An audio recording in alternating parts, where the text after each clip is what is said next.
Am I sharing my screen, Prabhu? No. No, right? No, not Prabhu, not yet. Okay.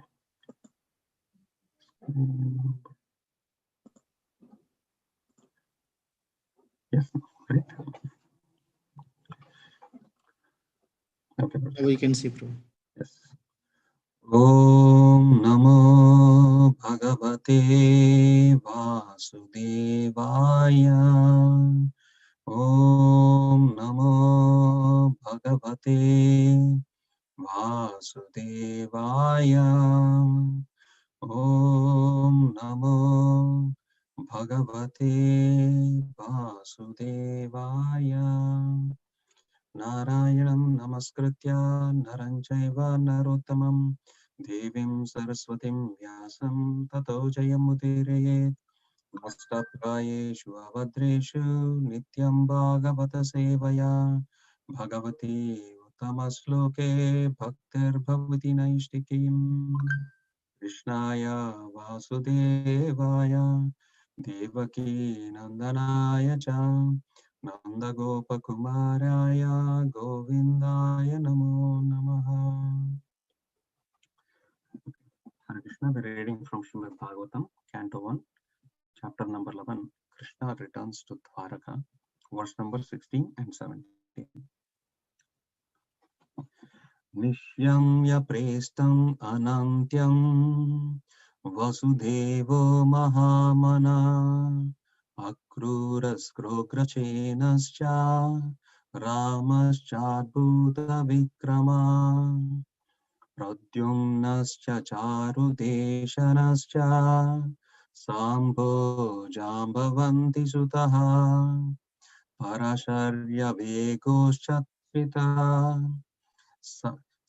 Sayanasana Bhojana Nishyamya Preshtam Anantam Vasudevo Mahamana Akruraskrokrasenascha Ramaschadbhuta Vikrama Pradyumnascharuddeshanascha Sambho Jambavanti Sutaha Praharsha Vegoschatpita Sayanasana Bhojana. Translation and purport by His Divine Grace A.C. Bhaktivedanta Swami Srila Prabhupada. Srila Prabhupada. Nishyamna, just hearing, Preshtam, the dearmost, Anantam, coming home, Vasudeva, the father of Krishna, Mahamanah, the magnanimous, Akrura, Cha, and Ugrasena, Cha, and Rama, Balarama, the elder brother of Krishna, Cha, and Adbhuta, superhuman, Vikrama, prowess, Pradyumna, Charudeshana, Cha, and Samba, Jambavanti Sutta, the son of Jambavanti, Parasharya, extreme happiness, Praharsha, extreme happiness, Vega, force, Uchashita, being influenced by, Sayana, lying down, Asana, sitting on, Bhojana, dining. Translation.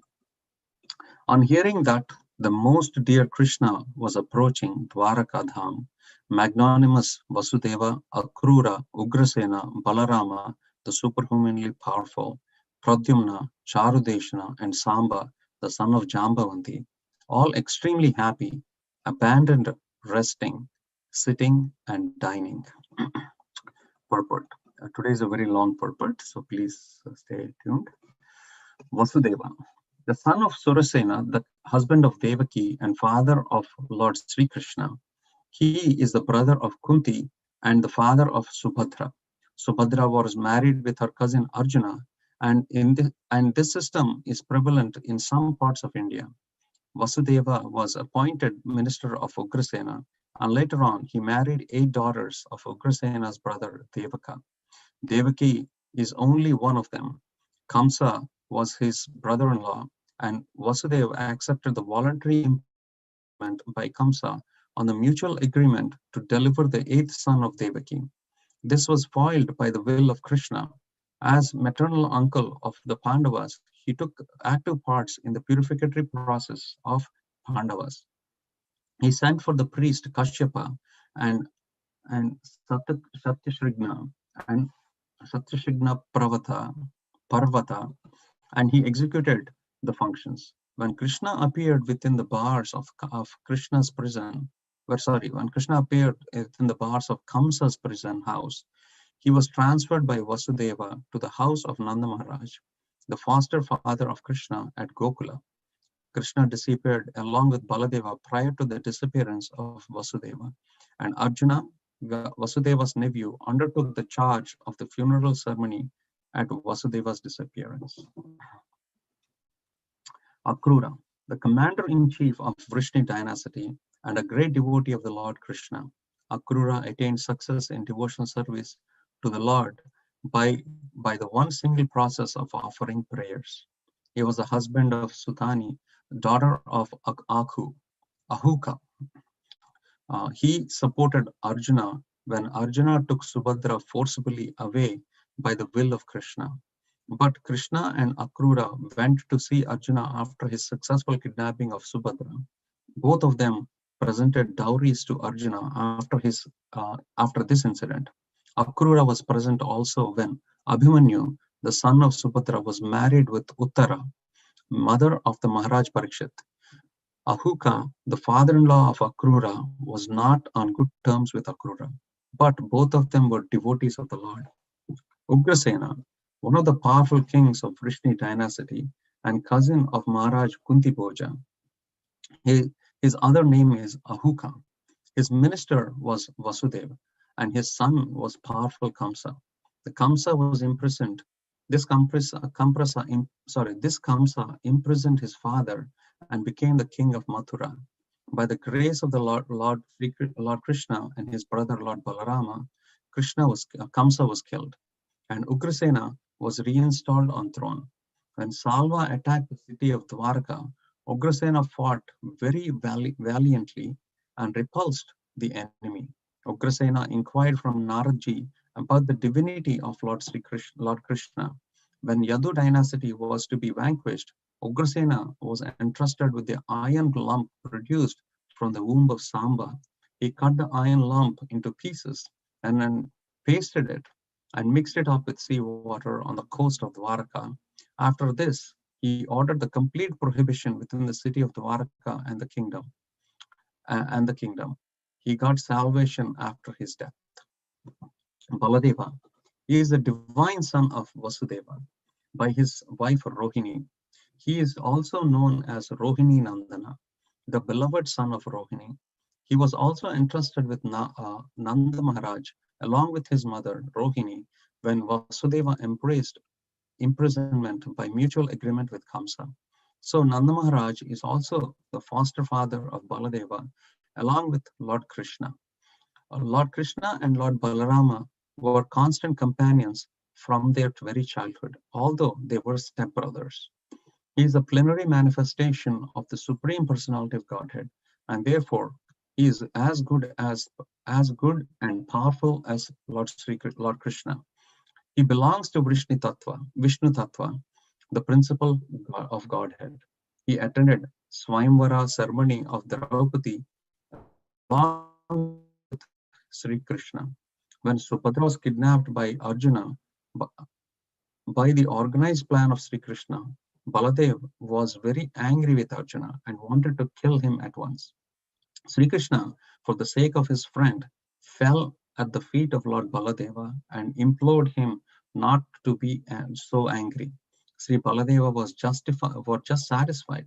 Similarly, he was once very angry with the Kauravas and he wanted to throw their whole city into the depths of the Yamuna. But the Kauravas satisfied him by surrendering unto his divine lotus feet. He was actually the seventh son of Devaki prior to the birth of Krishna. But by the will of the Lord, he was transferred to the womb of Rohini to escape the wrath of Kamsa. His other name is therefore Sankarshana, who is also the preliminary portion of Sri Baladeva. Because he is as powerful as Lord Krishna and can bestow spiritual power to the devotees, he is therefore known as Baladeva. In the Vedas, he is also enjoined that no one can know the Supreme Lord without being favored by Baladeva. Bala means spiritual strength, not physical. Some less intelligent persons interpret Bala as strength of the body, but no one can have spiritual realization by physical strength. Physical strength ends with the end of the physical body, but spiritual strength follows the spirit soul to the next transmigration. And therefore, the strength obtained by Baladeva is never wasted. The strength is eternal, and thus Baladeva is the original spiritual master of all devotees. Sri Baladeva was also a class friend of Lord Sri Krishna as a student of Shandipani Muni. In his childhood, he killed many asuras along with Sri Krishna, and specifically he killed Dhenukasura at Talavan. During the Kurukshetra battle, he remained neutral and he tried his best not to bring about the fight. He was in favor of Duryodhana, but still he remained neutral. When there was a club fight between Duryodhana and Bhimasena, he was present on the spot. He was angry at Bhimasena when he later stuck Duryodhana on the thigh or below the belt, and he wanted to retaliate the unfair action. Lord Sri Krishna saved Bhima from his wrath, but he left the place at once, and being discussed at Bhimasena, and after his departure, Duryodhana fell to the ground to meet his death. The funeral ceremony of Abhimanyu, the son of Arjuna, was performed by him, and as he was the maternal uncle, it was impossible to be performed by one of the Pandavas, who were all overwhelmed with grief. At the last stage, he departed from this world by producing a great white snake from his mouth, and thus he was carried by Seshanaga in the shape of a serpent. Pradyumna, incarnation of Kamadeva, or according to others, incarnation of Sanat Kumara, born as a son of personality of Godhead Lord Sri Krishna and Lakshmi Devi, Srimati Rukmini, the principal queen at Dwaraka. He was one of those who went to congratulate Arjuna upon marrying Subhadra. He was one of the great generals who fought with Salva, and while fighting with him, he became unconscious on the battlefield. His chariot brought him back to the camp from the battlefield, and for this action he was very sorry and rebuked his charioteer. However, he fought again with Salva and was victorious. He heard all about the different demigods from Naraji. He is one of the four plenary expansions of Lord Sri Krishna. He is the third one. He inquired from his father Sri Krishna about the glories of the Brahmanas. During the fratricidal war amongst the descendants of Yadu, he died in the hand of Bhoja, another king of the Vrishnis. After his death, he was installed in his original position. Charudeshna, another son of Lord Sri Krishna and Rukmini Devi. He was also present during the Swayamvara ceremony of Draupadi. He was a great warrior like his brothers and father. He fought with Vivinidhaka and killed him in the fight. Samba, one of the great heroes of the Yadu dynasty and the son of Lord Sri Krishna by his wife Jambavati.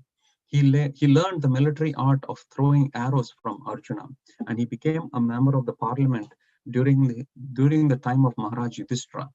He was present during Rajasuya Yagna of Maharaj Yudhishthira, and when all the Vrishnis were assembled during the time of Prabhasu Yagna, his glorious activities were narrated by Satyaki before Lord Baladeva.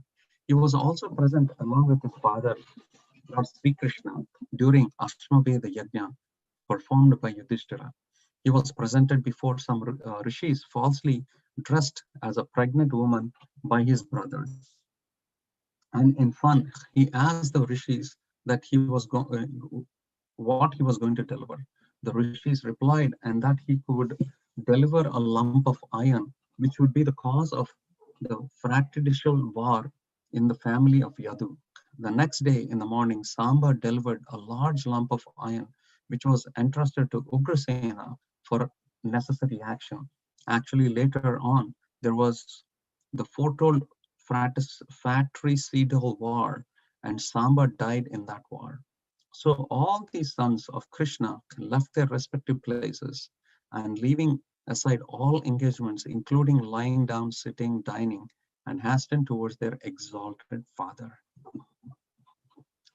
Om Jnana-timirandasya Jnananjana-shalakaya Chakshurunmilitam Yena Tasmai Shri Gurave Namaha Namah Vishnu Padaya Krishna Prasthaya Bhutale Srimati Bhakti Vedanta Swaminiti Namine Namaste Saraswati Deve Gaurapani Pracharine Nirvisesha Shunyavadi Paschatya Deshatarine Vanchakalpatarubhyascha Kripasindhubhyev cha Patitanam Pavanebhyo Vaishnavebhyo Namo Namaha Jai Sri Krishna Chaitanya Prabhu Nityananda Shri Advaita Gadadhara Shivashadi Gaura Bhakta Vrinda Hare Krishna Krishna Krishna Hare Hare Hare Rama, Rama Rama, Hare Hare. So Hare Krishna, welcome everyone to Srimad Bhagavatam class on this wonderful Monday morning. Nice way to start the week. Before I speak a few words, I actually want to share some thoughts. Recently I've been meditating on these thoughts a bit. How Bhagavata Purana is amalam, meaning it is in the mode of pure goodness. It is beyond dharma, artha, kama, and moksha, and beyond regular religiosity principles. I know I've heard this several times. Being in Krishna consciousness, in the association of devotees, we've heard this several hundreds and thousands of times, right? How Bhagavad Purana is amalam and whatnot. And I was thinking about it, right? And I was meditating on, as I was, at least in the recent past, somehow it inspired me. And certain things happened in my, incidents means nothing tragic or anything like that. It's more like, I was hearing to quite a bit of lectures and whatnot. And some thought really stuck me. In the past, I had a slight realization about this, but again, something really profoundly struck me. And I was feeling, I'm totally unqualified to speak on this exalted Bhagavad Purana. I'll tell you why I felt like that, right? So, in our education, right, when we go to school and educate ourselves, we learn so many things in elementary school. We learn so many things in middle school. Then we go to high school. We learn so many things in high school. Then, eventually for somebody who seeks bachelor degree or even doctorate degree, they go to PhD and whatnot, right? And sometimes the principles remain the same, meaning a person who's done a PhD, he may be studying the model of an atom, the Rutherford's model of an atom, and then he may be studying about the nucleus, the electrons, the protons, and everything, all the elements of it, right? And he has some knowledge. And similarly, a fifth grader, sixth grader, he also, being a science student, he's introduced to the model of the Rutherford's model of an atom, right? He also understands Rutherford's model of an atom. And when you put a test, right, what does an atom contain? The kind of test that is given to a fifth grader or a sixth grader is, okay, maybe a multiple choice question, what does the atom contain? Check everything that applies. Nucleus, protons, neutrons, electrons, and then he checks the box, every box, right? And he gets that particular question as right. And then he feels that he has knowledge about science, knowledge about atom. And then he tends to see the person who also, in his neophyte nature, who is also doing a PhD and who's also studying the Rutherford's model of an atom at the same level. So, but there is a huge difference. The elementary student, all he knows is how to fill in the blanks and how to check the box, right? He just knows how things work. because, and this is very true in material science, right? A lot of times we say scientists understand, they feel that they're very proud and they think they understand everything that is happening in this world, but they only know how it works. For example, if you ask, how does rain fall? He may say the water evaporates from the oceans, a cloud is created, a cloud condenses, and then the rain falls down. And then he has good knowledge about it, but he's very proud of that knowledge. Now, if we were to really ask him, can you create rain? He would say it's an impossible task. I cannot create rain. Similarly, I've been feeling about, whatever I heard over several years and whatnot, I've been feeling, yes, I've been listening to Bhagavatam, I've been filling the blanks, checking the multiple choice questions. Okay, I understand, yes, Krishna did so and so pastime. This is the reason why Krishna's pastime is happening. This is how Krishna Maya's works. How do we get out of this Maya? We surrender to Krishna and we get out of Maya. But if you were to ask me how to do it, or how are you doing it, probably I'm still at a fill in the blank stage. And that has been my thought process over, I think last couple of months, saying that, yes, while we may think we are doing bhakti, or at least speaking about myself, while I may think I am doing bhakti, I am studying the scriptures, I am maybe listening to Bhagavatam, I am performing deity worship, am I truly conscious of it? Am I truly consciously doing it? Is that my core innermost desire to attain Krishna, to get back home, back to Godhead? And I felt, no, absolutely not. So, and I want to correlate that to today's pastime that we are reading, right? So we are reading how Krishna is returning to Dwaraka, and all the inhabitants of Dwaraka are eagerly, very, very eagerly waiting for the return of Krishna. And something also intrigued me as I was reading the purports. By the way, I'll be taking a few minutes extra today because of the long purport, and if you don't mind, I'm sorry if I'm holding up somebody if they have other things. So something really struck me as I was reading the purport of Srila Prabhupada, and he was describing a little bit biography of each of the personalities, right? And especially when it came to the children of Krishna, the children of Krishna being Pradyumna, Charudeshana, and Samba. And I was really surprised that Pradyumna went and congratulated Arjuna when he married Subhadra. So Subhadra is nothing but Krishna's sister, right? But Pradyumna seems to be, pretty much in adulthood, meaning at least, like 20, 25 years of age when Subhadra was married to Arjuna. And then similarly, we also see that Samba was also present in, was it Samba? No, it's Chardeshna was present in the Swayamvara of Draupadi. We know that Draupadi Swayamvara happened when the Pandavas were in exile, right? It kind of confused me a bit, because I think in my mind, I was messed up with the timeline of the whole of Mahabharata and the timeline of Krishna's pastime and whatnot. So I thought it was very interesting. So I digged a little bit to understand the timeline. And then I realized Krishna was actually 90 years old during the Battle of Mahabharata. Most of you may know this, but it was kind of a new surprise for me. Right?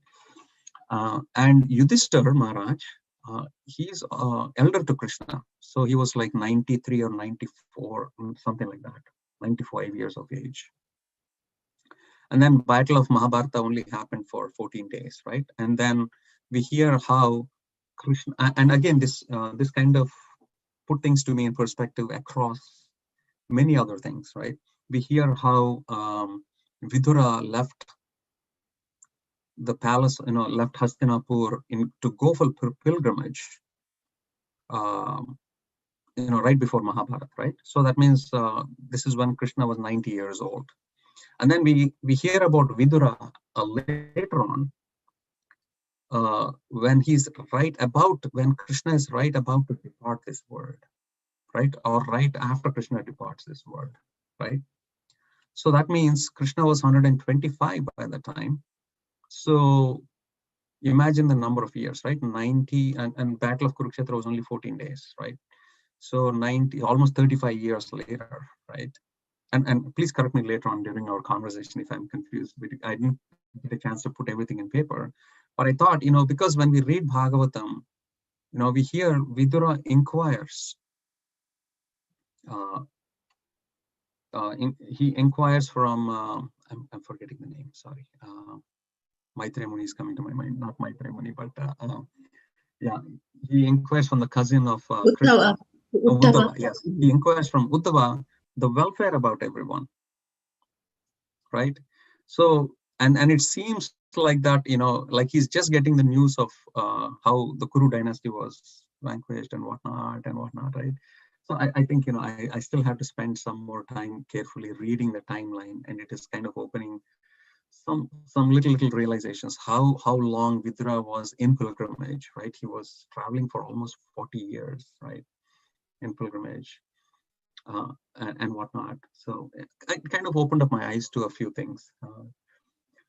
So having said that, something that I always relish from Krishna's pastime, and I'll confess a bit. A lot of the time, I relish more Chaitanya Charitamrita pastimes and Krishna pastimes because I'm more able to correlate to Chaitanya Charitamrita a bit because of Chaitanya Mahaprabhu's voice, I would say. Right.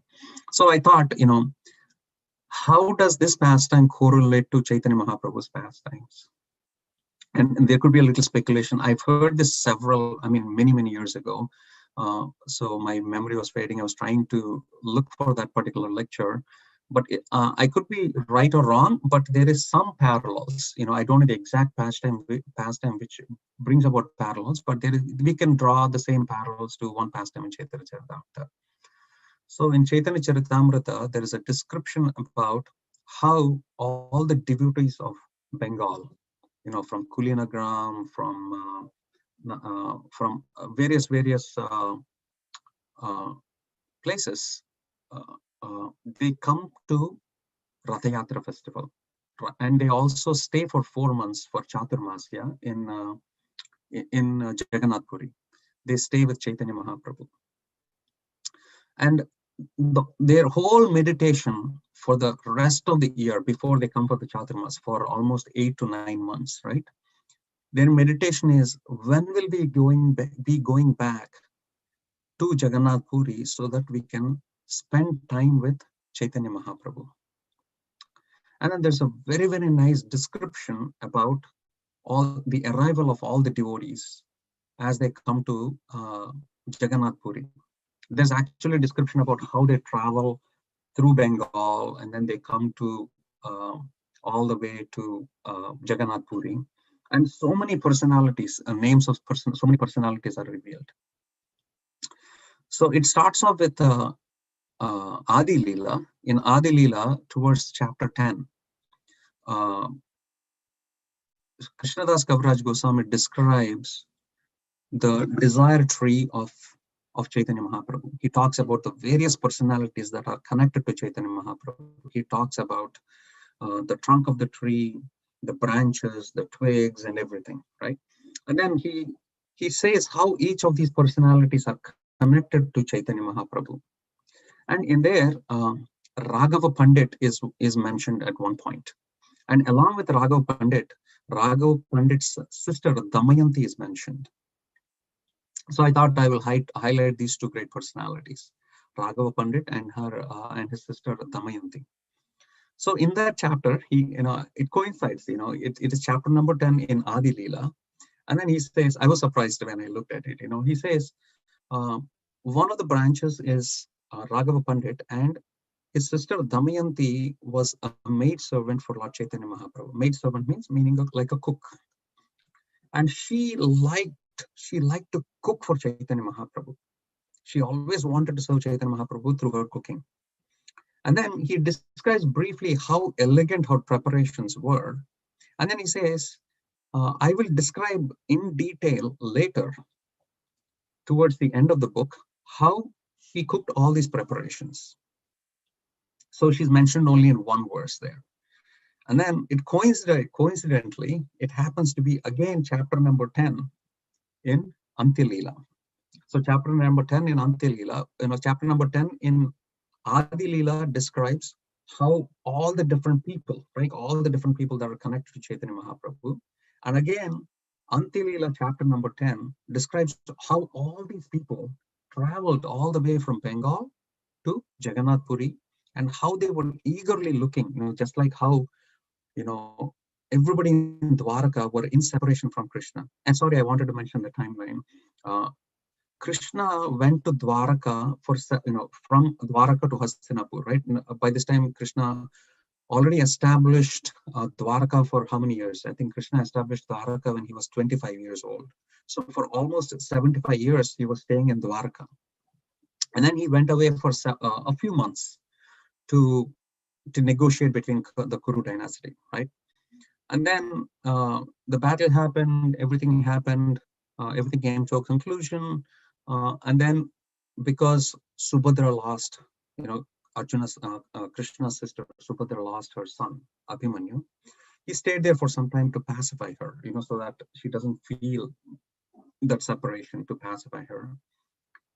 That happens to be 3 months. And then Yudhishthira Maharaj requests him to stay for some more time.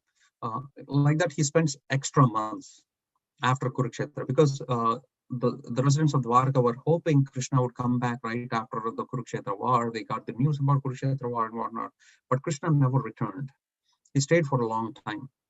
And, while 3 months or 6, 4 or 5 months may not seem like a long time, but, this verse in Shikshastakam nicely describes this, right? Yugaitam nimishena chakshusva prashraitam sunyaitam jagat sarvam govinda nirvirahename.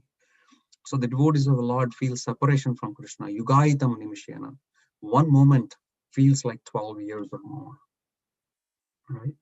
So similarly, the residents of Dwaraka were feeling that separation, and they were anticipating, and how when Krishna came back, they were full with joy, right? So similarly, in Chaitanya Charitamrita, the residents of, Nadia or Bengal and everything, they always were feeling separation from Lord Chaitanya Mahaprabhu.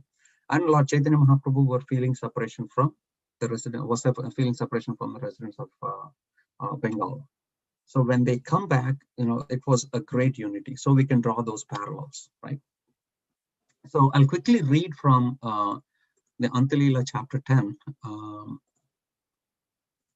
here. And especially I want to read Damayanti, while Krishnadas Kaviraj Goswami spends, one full chapter to describe everybody, Damayanti gets almost like 15 to 20 verses for, describing her great service to Krishna, right? So here it says, and it is also called Raghavera. I'll remember. I'll tell you what exact word is. Okay. So Raghava Pandit, Lord Sri Chaitanya Mahaprabhu's original follower, is understood to have the seventh branch. This is the Adi Lila. From him proceeds another sub branch headed by Makaradvajkara. Raghava Pandit's sister Damayanti was a dear maid servant of the Lord. She always collected various ingredients with which to cook for Lord Chaitanya. The foods Damayanti cooked for Lord Chaitanya when he was at Puri were carried in bags by her brother Raghava without the knowledge of others. And the Lord accepted the foods throughout the entire year. See how excellent she would prepare, right? The foods would not, there were no refrigerators, there were no freezers or anything like that. But the foods that she cooked, they would stay for entire 1 year, and Lord Chaitanya Mahaprabhu accepted these foods for 1 whole year. Those bags are still celebrated as Raghavera Jali, the bags of Raghava Pandit. I shall describe the contents of the bags of Raghava Pandit later in this book. Hearing this narration, the devotees generally cry and tears glide down their ears. So that was the glorious nature of Damayanti.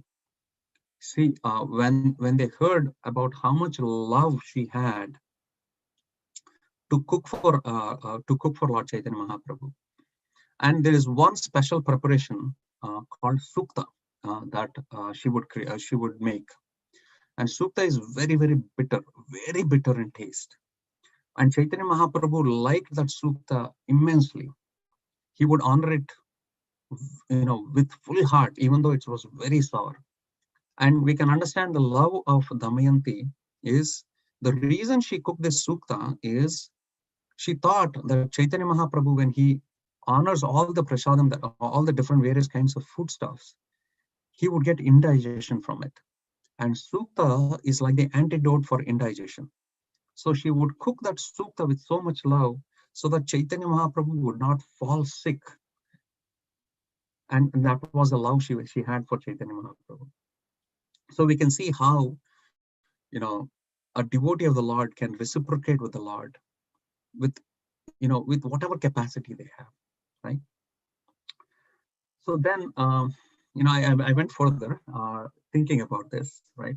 And I said, how can we draw parallels for this one, and or how is it relevant to the situation that we are, for us in Naperville, right? In Naperville, we have a congregation, right?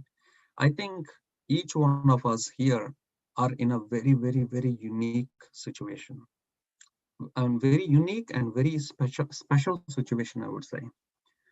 And this is very special for us because I don't think, Srila Prabhupada established 108 centers. Now they are almost like 500 centers, you could think, right? Maybe out of these 500 centers, maybe 100 of them, maybe 150 of them may get this opportunity, and we are one of them. The parallels that I want to draw here is very soon, maybe in a year or maybe in 2 years, Sri Sri Radha Shyamsundar is going to enter into Naperville. It is like Krishna coming from Dwarka.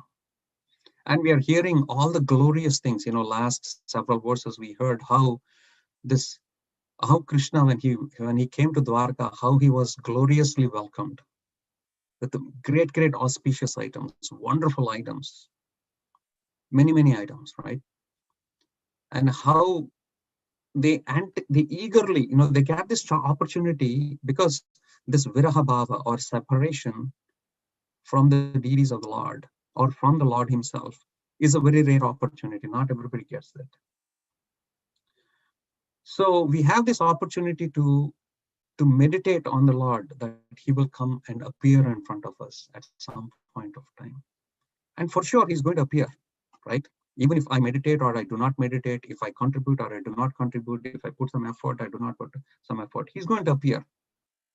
He's going to appear because of many other devotees who are very eagerly wanting to welcome Krishna.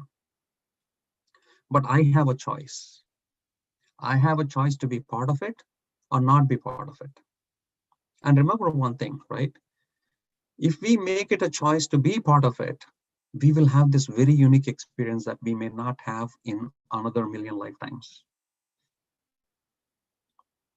Because by the time, we may not be in the species, we may be a human form of life, we may be a devotee, we may not be a devotee, or this unique situation is very special for us. So this opportunity that, Shyamsundar, once in a while he appears, right? Once in a year he appears in front of us. Like, how he appeared and disappeared for Narada Muni when he was meditating. So that's our unique opportunity here. But he's going to appear for sure. But meanwhile, there is something we can do. So I was drawing those parallels of how Krishna entered Dwaraka, how how the devotees of Bengal, they meditate all along to meet Chaitanya Mahaprabhu, and how we can meditate on the appearance of Lord Sri Sri Radha Shyamsundar in our temple here. So earlier I said, right, we can, while each one of us want to do something, and we may feel fortunate to do something for Radha Shyamsundar, we still have another thing to do, right? Earlier I gave this example. I can stay in that as that fifth grader who yes, understands, yes, this is great, this is Krishna is going to appear, I'm going to check my box, I know, yes, Krishna is going to appear, yes, I want to meditate on Krishna. Or be like the PhD student who will want to work towards it, and who will want to contribute to it, and who will want to contribute doesn't mean just Lakshmi, right? Many other ways, any things that we can do, right? There's a nice example once I heard, right? You need to honor Krishna with a BMW. So I was surprised when one exalted devotee was saying, you need to honor Krishna with a BMW. I was like, oh my God, should we buy a BMW and honor Krishna with that? No, BMW stands for body, mind, and words. Manasa, Vacha, and Karmana. Manasa means with the mind, Vacha means with words, and Karmana means with actions. So each one of us can take this unique opportunity to welcome Sri Sri Radha Shyam Sundar into their exalted palace, that we have, the senior devotees have a great vision for the palace that they want to create for the Lord. And we can do something about it, right? So the second thing I want, in the same context, what I want to say is, this actually is not from Bhagavatam, but I recently heard, and it really stuck in my mind, right? Again, it kind of correlates to the example I was giving, a fifth grade student versus a PhD student. So this was a seminar that was being given by a great businessman. And then he was comparing two companies in India, two airline companies.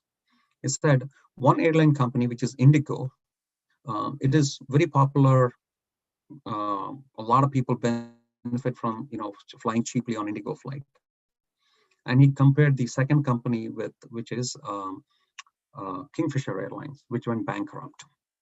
And then he made one statement, and he said, for those of you who know about these companies, he said, Kingfisher never had a business model, but all they had was only models. It is sarcastic in the sense, like he said, is the Kingfisher company never had a good business plan or a business model. All they thought was by putting beautiful young ladies on the flight, people would come and board the flight, and they would pay the money, and their business would be successful. But it ended up that particular company went bankrupt. So how does that correlate to us, right? I was thinking about it and say, each one of us have so many role models in Bhagavatam. We have so many people, that are devotees. We have so many role models around us that we get inspired by. But the key thing is, if you do not have a business model for ourselves, meaning how am I going to progress from point A to point B? For example, if the temple is being built and I want to do something, just having the desire is not good enough. I want to say give X amount of money. Having that desire is not enough. How am I going to put a plan in place that I can give X amount of money? Or, if money is, if you want to do something else, if I want to raise money by spreading the word, mind, body, and words, right? How do I want to spread the word about it? If I just say I desire to spread it, that's not enough. How do I put a model in place to spread it? I may not have the capacity, but can I inspire other people to do it, right? And in our mind, how can I meditate so that the Lord can appear here in front of us?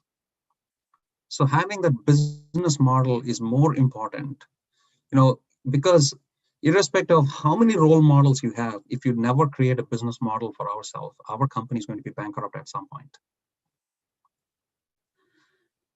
So I thought, I would share this, again, like I said, I am only filling the blanks and checking the multiple choice questions, but haven't depth dive. But I'm hoping one day, by sharing this, I can inspire myself to do something.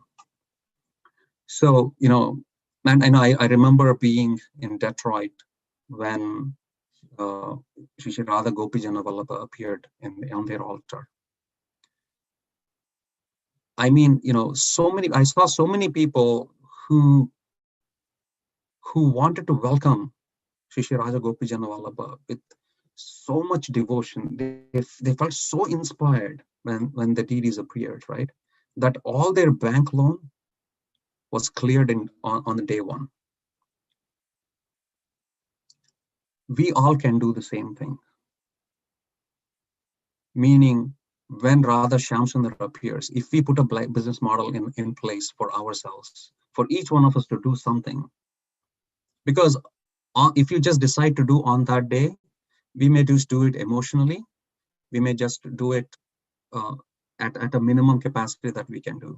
But if we meditate from now, if we meditate that Shyamsundar is going to appear and I'm going to welcome him to Dwaraka, I'm going to welcome him by offering something to the best of my capacity, then we can put a plan in place from now till the day they appear, so that we can, we can meditate all these days by executing the plan that we have, and on that day do it as an offering to Krishna, or even do it before, right?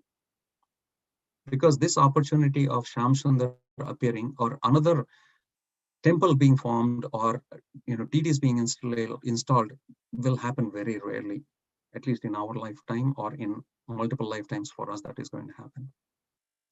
So that's how I wanted to draw some parallels between Krishna entering Dwaraka in Vrindavan, entering Dwaraka in Krishna Lila, how the devotees of Bengal anticipated to meet Chaitanya Mahaprabhu in Chaitanya Lila, and how Shri Radha Shyamsundar can appear in front of us in our own lifetime.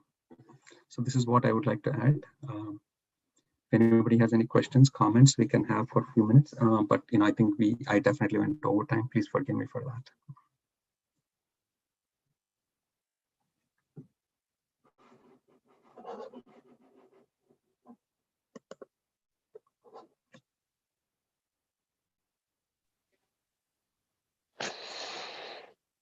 Mohana Lila Prabhu, please accept my humble obeisances. All glories to Srila Prabhupada. Thank you so very much. I cannot express in words how thankful I am and grateful I am for what you've shared even today. I mean, all your services are beyond words for sure, but what you've also explained today and how you articulated it, but it's coming from the heart for sure, and that realization is very, very, very much required and appreciated. I'm sure it's resonated and is continuing to resonate in everyone's hearts. There's no question about that. I mean, the way you brought about the realization in terms of the importance of welcoming Sri Radha Shyam Sundar in, drawing the parallels that you did with the welcoming of Krishna in Dwarka, I think it's just superb.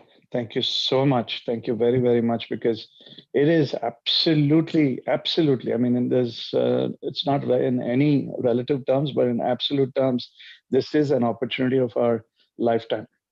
This is that one single opportunity which will probably never come again for us. So thank you again for drawing that parallel and bringing it to light. Thank you so much. Hare Krishna. I was really surprised, Prabhuji, when I was thinking about it, right? Because in my recent past, the meditations that I've been having is, you cannot do big things in a small time. I think this came about by a seminar done by a devotee on managing money and whatnot, right? What he said is, doing little things over a long period of time can give immense results. Versus if you want to do one big thing at a one shot, that's, if you want to become Mark Zuckerberg, that's not going to happen.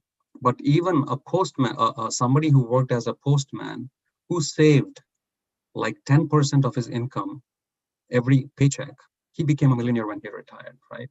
That stuck with me. That is Krishna consciousness, because we don't have to do great things. Doing little things on a daily basis, by the time we are ready to leave the body, we will be Krishna conscious, right? So again, going back, I think something that really stuck me last night, I was thinking is, say somehow, if every devotee, I know it is Herculean task, but when you look at the numbers, it makes so much sense, right? If every devotee saved $1,000 every month for the next 3 years, and if we have 50 families like that, it is $1.5 million.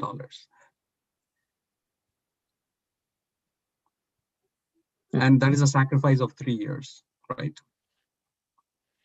So numbers may look huge, but little endeavors can make those huge numbers. That was my realization. And that could be in bhakti, that can be in the number of rounds we chant, that could be to build a temple, that could be to perform deity worship, anything. I was just giving, but I thought putting numbers to it was great. So sorry, I just felt inspired to share that, how these huge numbers may look like big mountains, but they start with small numbers. Sorry. Very well said, Prabhu. Thank you so much. Hare Krishna.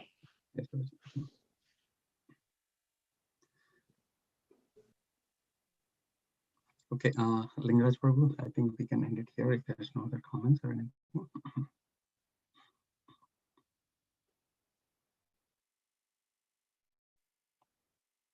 Okay, we'll end it here. Grandharaj Srimad Bhagavatam ki jai, Srila Prabhupada ki jai. So wish you all a very happy rest of Krishna's conscious week. This is a Monday.